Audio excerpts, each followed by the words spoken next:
Jackson's inaugural address is not so much about what it is that he said. You have JFK with the torch has been passed and ask not what your country can do for you, but what you can do for your country. And you have FDR with the only thing you have to fear is fear itself. Andrew Jackson's inauguration is not known for what it is that he necessarily said, but what it is known for is for the event itself, for the atmosphere, for what it was like. And it really marked a change in American politics. The year was 1815.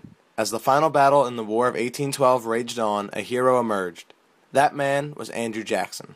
Born in Tennessee, Jackson would rise to prominence for his impressive military victory at the Battle of New Orleans. Just as George Washington before him, Jackson would go on to ascend from a war general to the presidency. After losing to John Quincy Adams in 1824, 4 years later, he defeated his nemesis to become president.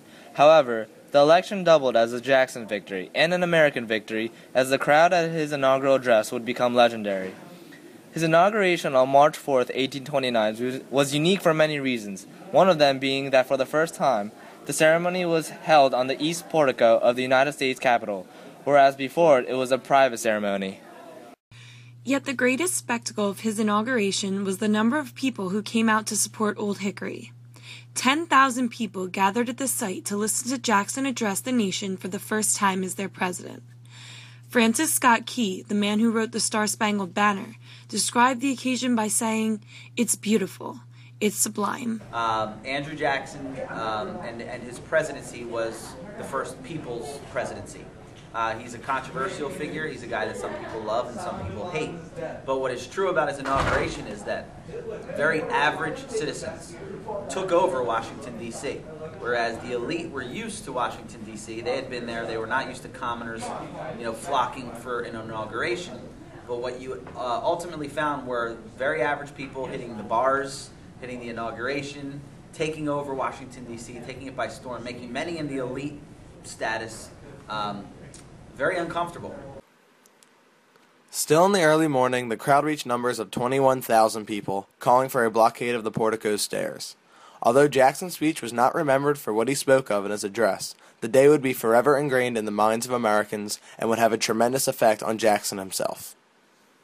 Jackson was grateful for everyone in attendance, and in his address, Jackson demonstrates his gratitude by saying, "While the magnitude of their interest convinces me that no thanks can be adequate to the honor they have conferred, it admonishes me that the best return I can make is the zealous dedication of my humble abilities to their service and their good." He was the first president that believed in the American people and that the average American person deserved a voice in America. So when he won the election, due to the support of all those tenant farmers and people who had grown up, the sons of indentured servants, he invited them all to the White House.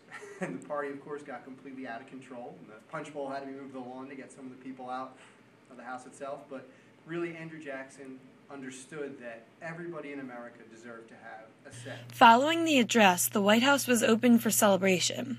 However, the White House was filled by the public before Jackson's arrival. The crowd soon became a drunken mob and left behind bowls of liquor and punch outside of the White House. Inside, several thousands of dollars of china was left shattered by the rowdy mob.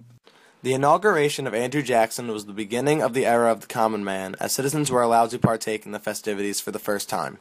Americans had faith in Jackson to lead the country in the right direction, as the common man had an ally in the White House. He did not have a Federalist pedigree like his predecessors, but he fought against dirty politics, ushering in an era in which the United States truly became democratic. So, what's important about Inauguration Day is not these memorable quotes that you'll get from many other presidents, but what it is that you had the average citizen marching on Washington to see the people's president and to see this real turn from the elites to the common people when it came to the American presidency.